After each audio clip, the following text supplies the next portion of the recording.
Assalamualaikum warahmatullahi wabarakatuh. Perkenalkan, nama saya Bayu Izzatul Haq. Dengan nomor induk saya 28921501176. Analisa laporan keuangan. Pengertian analisa laporan keuangan. Analisis laporan keuangan merupakan kegiatan dan memeriksa dan mengelola informasi catatan keuangan perusahaan saat ini untuk memberikan gambaran dan kesehatan finansial perusahaan serta sebagai dasar proses pengambilan keputusan mengenai operasional, rencana investasi hingga mitigasi resiko bisnis di masa yang akan datang. Laporan keuangan dibuat untuk mengetahui gambaran tentang posisi suatu keuangan pada perusahaan serta hasil yang diperoleh oleh perusahaan. Laporan keuangan pada dasarnya adalah hasil proses akuntansi yang dapat digunakan sebagai alat komunikasi dana keuangan antara pengelola perusahaan dengan pihak-pihak yang berkepentingan dengan data tersebut. Nah, selanjutnya tujuan analisa keuangan. Tujuan analisa keuangan yang pertama adalah screening. Dilakukan dengan melihat secara analitis laporan keuangan dengan tujuan memilih kemungkinan investasi atau merger. Kemudian forecasting itu digunakan untuk meramalkan kondisi perusahaan di masa yang akan datang. Kemudian yang ketiga, diagnosis.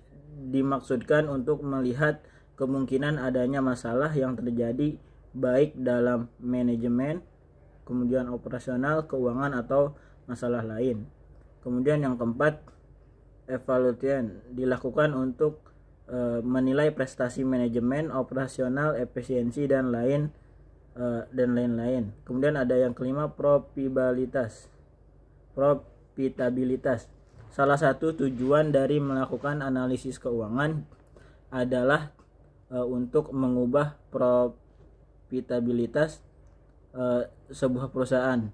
Profitabilitas sendiri merupakan kemampuan perusahaan untuk bisa menghasilkan keuntungan serta mendukung pertumbuhan laba perusahaan dalam jangka pendek maupun jangka panjang. Untuk mengetahui profitabilitas ini bisa dilihat dari laporan laba rugi yang menunjukkan kinerja perusahaan. Yang keenam adalah solvabilitas.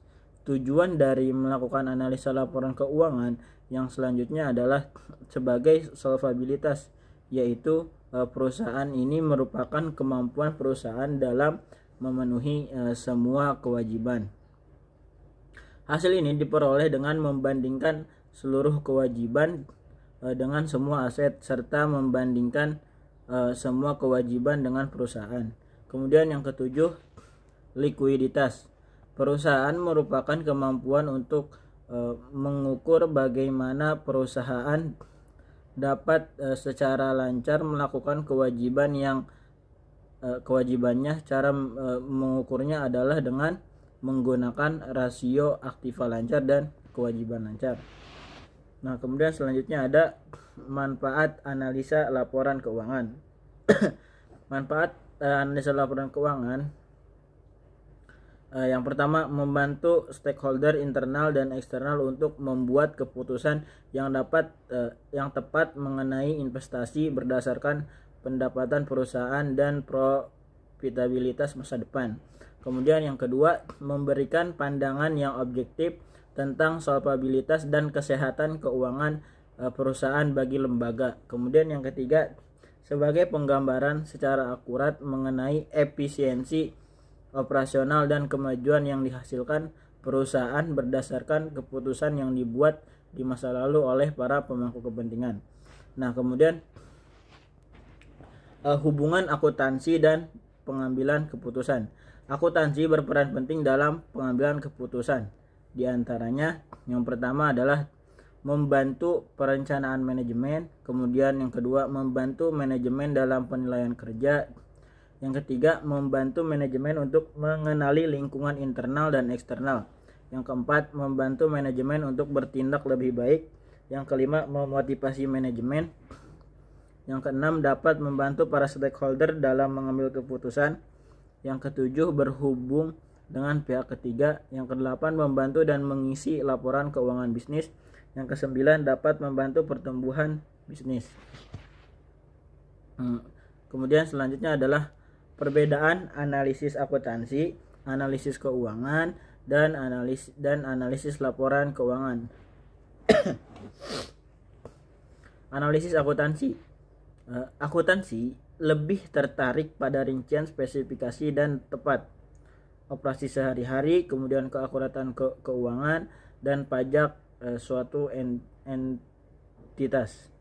Seorang akuntan menggambarkan realitas keuangan perusahaan atau individu saat ini dan melakukan tugas seperti audit atau analisis laporan keuangan.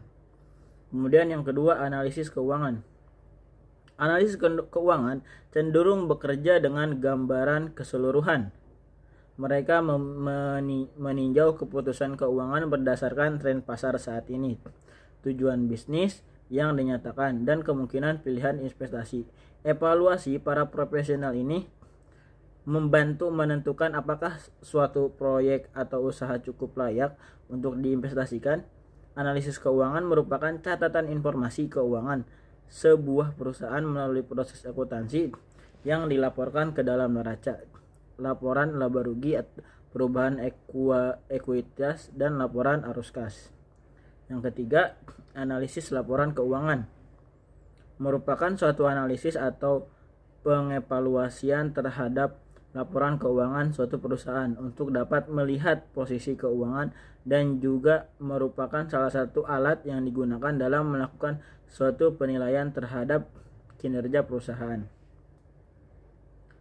Nah, kemudian selanjutnya posisi keuangan neraca. Neraca akuntansi bisnis adalah laporan keuangan yang menggambarkan posisi keuangan suatu perusahaan pada suatu titik waktu. Laporan ini terdiri dari dua bagian utama, yaitu aktiva dan pasiva. Aktiva mencakup semua aset yang dimiliki perusahaan, sedangkan pasiva yaitu mencakup semua kewajiban dan modal perusahaan. Neraca akuntansi bisnis memberikan informasi mengenai jumlah aset yang dimiliki perusahaan, sumber pembiayaan aset tersebut, serta struktur modal perusahaan. Kemudian adapun manfaat neraca akuntansi bisnis. Neraca akuntansi bisnis memiliki manfaat penting bagi perusahaan, diantaranya memberikan gambaran yang jelas mengenai posisi keuangan perusahaan, memudahkan pemangku kepentingan dalam pembuat keputusan terkait investasi dan pembiayaan, menunjukkan struktur modal perusahaan, memfasilitasi analisis keuangan yang lebih baik, kemudian memenuhi kebutuhan pelapor kepada pihak-pihak yang berkepentingan. Kemudian laporan laba rugi.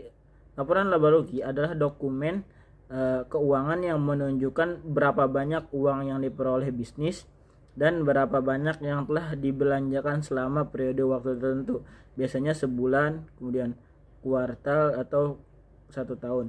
Manfaat laporan laba rugi: yang pertama, sebagai bahan evaluasi kinerja perusahaan, memajukan perusahaan, kemudian mengetahui risiko yang didapati, kemudian yang keempat, tolak ukur keberhasilan perusahaan, kemudian yang kelima, analisa strategi perusahaan. Kemudian selanjutnya, laporan perubahan modal. Laporan perubahan modal adalah bagian dari laporan keuangan perusahaan yang memberikan informasi terbaru tentang perkembangan permodalan perusahaan, seperti dilansir dari situs Universitas Sains dan Teknologi Komputer Stek.com. Laporan yang bisa juga disebut sebagai laporan keuangan ini diperlukan dalam pelaporan pajak. Nah, adapun untuk manfaat perubahan modal sebagai acuan atau bahan evaluasi perusahaan dalam proses pengambilan keputusan maupun strategi bisnis di masa depan, menjadi berkas dokumentasi yang mencatat segala bentuk transaksi pembiayaan saat investasi, sekalipun dana yang mampu dihasilkan oleh suatu perusahaan atau bisnis dalam kurun waktu atau periode tertentu. Melengkapi informasi kemudian terkait perubahan modal pada perusahaan atau perusahaan atau bisnis di kurun waktu yang tertentu.